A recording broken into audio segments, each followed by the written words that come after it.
Man, what a day for Kawasaki. Boy, did they come swinging. I have to wonder, after seeing some of the specs and some of the information about the new H2 KRX models, how many Pro Rs and Maverick Rs and other top-end machines would be on the streets if this machine would have been out a year or two ago. By all accounts, looking at all the stats, it looks like this is going to be one impressive and powerful machine. With that said, in this video, we're going to kind of run through some of the details of the machine, what we know about it now, about these new H2 supercharged machines. Going to take a look at some of the specs, get to know it a little bit, and then let you know kind of what we can look forward to as we get time in the seats. So we should have some opportunity to get our hands on one of these rigs very soon and be able to spend some real time in them, getting to know them and understanding how they ride. So stay tuned to the channel for that. But with that said, I want to give you kind of my gist right away, top of the head, first impressions. First thing is, when I was watching the kind of initial press release video, this sucker's a fire-breathing beast. It is, it just sounds by the supercharger and the sounds that come along with that, that man, this thing's going to be a beast. So pretty cool to see. It's 250 horsepower, which is top of the heap now. They're literally top of the heap for the most horsepower in a side-by-side, which is crazy. They came swinging. Came swinging in a couple different ways as well. A few of the things that are unique to this this model that really stood out to me. So first, obviously, that 250 horsepower, big time horsepower machine for a side-by-side is awesome. What do you think, kind of before we get into the rest of it, what do you guys think about having that much horsepower in a side-by-side? Does it make sense to have that much? And can you use it where you're at? I know some of those East Coast people are a little, not afraid, but can't really utilize those big wider machines in some places. Obviously, I'm betting they sell plenty of them. Plenty of those 74 or 72 inch wide machines back east, otherwise they wouldn't keep making them. But tell me what your thoughts are in the comments below about the machine in general. With that said, kind of the next standout feature, or the thing that makes this machine unique, is the bench seat in the back.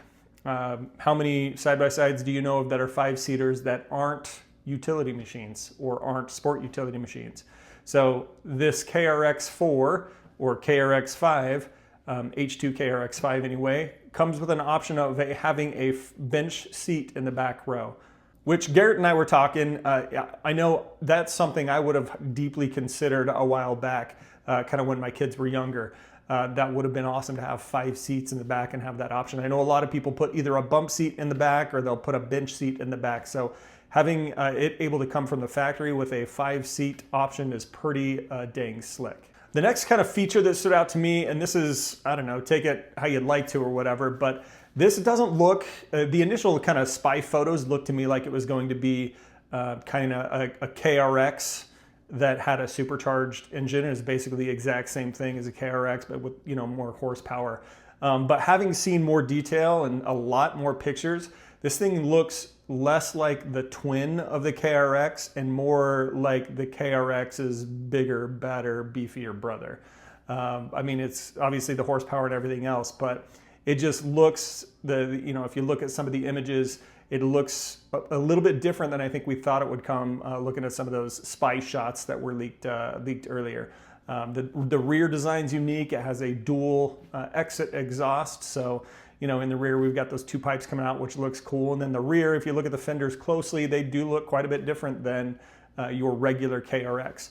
If you look at the front, it shares some common things, maybe the grille or whatever, but in general, if you look in detail, it looks quite a bit different as well. So again, this looks more like, instead of being the KRX twin, it looks like KRX's bigger, badder brother. The next thing that stood out to me is the interior. I love what they did with the interior.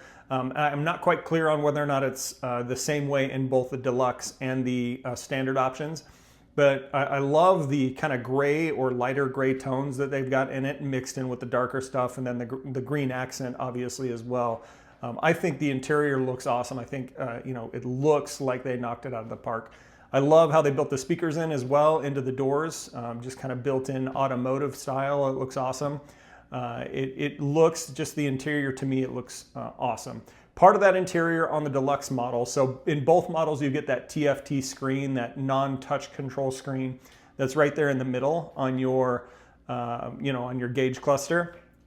That looks awesome. It's kind of updated a little bit. And then in the center on the deluxe model, you actually get the Garmin Tread 10, which is a unique kind of aftermarket thing you could buy as well. If you wanted to buy one for yourself, that screen or that Garmin Tread is going to cost you about $1,500. So pretty cool to see that in the deluxe model, and just the screens in general, or the interior in general, as it all comes together, looks awesome to me. Another thing I love about the interior is the steering wheel controls, and the steering wheel in general. So it's got a D-shaped steering wheel that looks great, and that D-shape helps you get in and out better and whatnot, and understand what's top and bottom and everything, all that.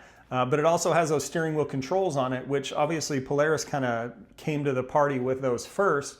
But I love their execution here. I love that you get to choose the suspension on one side, and then you have the audio controls and whatnot on the other side. So glad to see those steering wheel controls for what you need in your side-by-side there, right on the steering wheel. Awesome stuff. Another cool option with the steering wheel as well is it is tilt steering. So most, the old KRXs and whatnot came with it as well, but they do have tilt steering in this new H2 KRX as well. It's kind of become a standard thing with most sport side-by-sides, but it's there for what it's worth. Next thing is kind of unique to it. I mean, if you're familiar with the KRXs, the old KRX, this new H2 KRX, it has a different clutch altogether. So in the original KRX, it came with a wet clutch system, which gives you kind of smoother engagement and everything else, helps you kind of ease into stuff. This new H2 KRX comes with your standard CVT, so that engagement is going to be as smooth going in. There are some unique things they did to the belt and whatnot, or the clutch and whatnot, to save on belt life and help a belt be able to handle 250 horsepower. But all in all, the new clutch is quite different than you're going to find on your older KRXs. Some people love that, some people might not. Those people that spend a lot of time in the rocks and doing that kind of slow crawly type stuff, they might not like it as much. But those who like to go fast, spend time in the desert, in the dunes, you're gonna love the new clutch, I'm sure. The air intake is also kind of unique on these H2 KRXs. So it's got two different snorkels like they have in the past, one for the engine intake and one for the CVT cooling. The engine intake actually goes into the intercooler first, which is awesome. And where they put the intakes and the frog skins and everything else is actually, because of their placement, it's able to take in less dust. At least that's what they say through testing. So it's in a less dusty area, or less prone to bring in dust in that area, which is cool. And then it goes into a Donaldson filter system as well to filter out the air. But yeah, it's got those snorkels on both sides, and they're kind of up in the back near, I guess you'd call it the C-pillar ish. As far as some of the statistics go on the machine, well, it's going to be 74 inches wide, which is awesome. This machine is actually designed, its mission is to dominate the dunes and dominate the desert. So they really feel they needed that 74-inch wide suspension in order to do that. Obviously, the wider the better for taking turns at speed in the desert and for carving in the dunes and all that kind of stuff. So it's 74 inches wide. The wheelbase is actually the same as the KRX4s from the past. So it is 126 inches, I believe. I'll put the correct number in on the screen here, but I believe it's 126 inches. So it's not super long. You're not going to be as long as the Pro R4 or the Maverick R. It's going to be, kind of exactly what it was, essentially. Not exactly sure on the length. I'll pop that on the screen as well to see what the difference between the KRX4 and the H2 KRX4 is lengthwise. Okay, so let's talk models and pricing real quick. So the H2 KRX4 and H2 KRX5, there's really two models, are going to come with two trim packages. The first trim package is going to be your base model or your standard model. It's not going to have a ton of bells and whistles. It's going to be, base. It's not going to have beadlock wheels. It's not going to have a second screen with the Garmin Tread on the inside. It's not going to have the new upgraded KRX electronic suspension. It's still going to have Fox shocks, but it's not going to be that new electronic KRX suspension.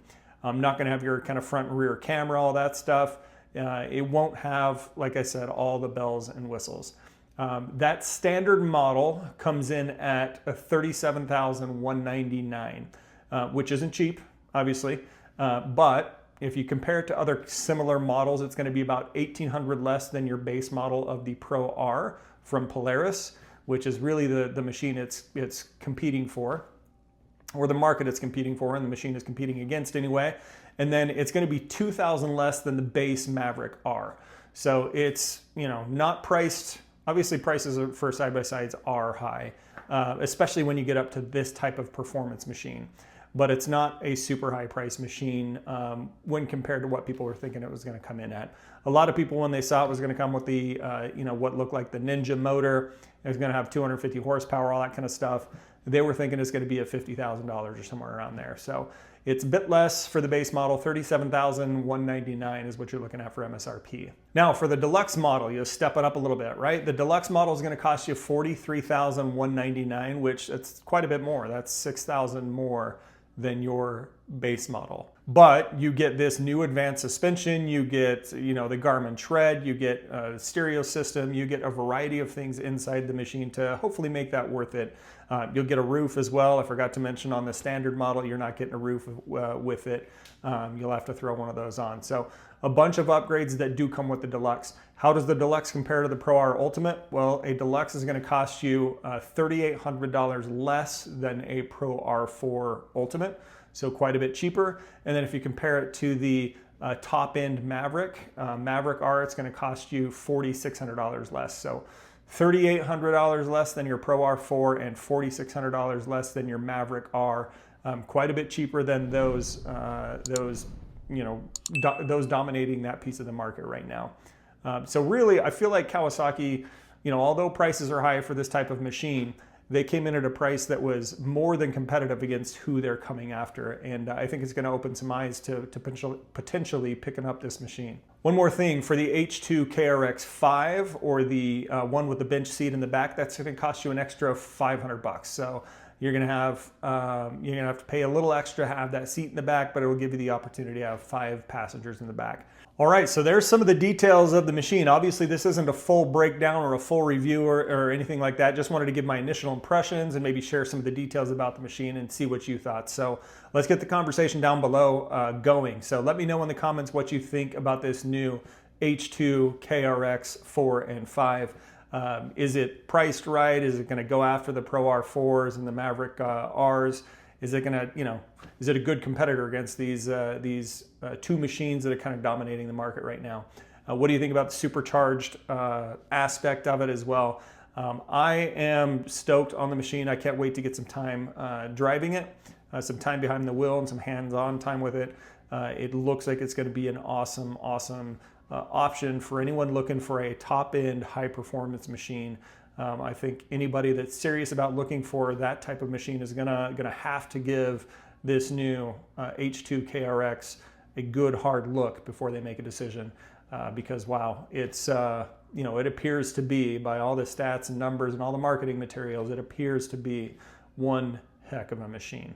With that said, leave your thoughts in the comments below and look out for more content on this new machine. Like I said, we will get some hands-on time with it in the near future. In the meantime, stay tuned and we'll try to keep you up to date as best we can.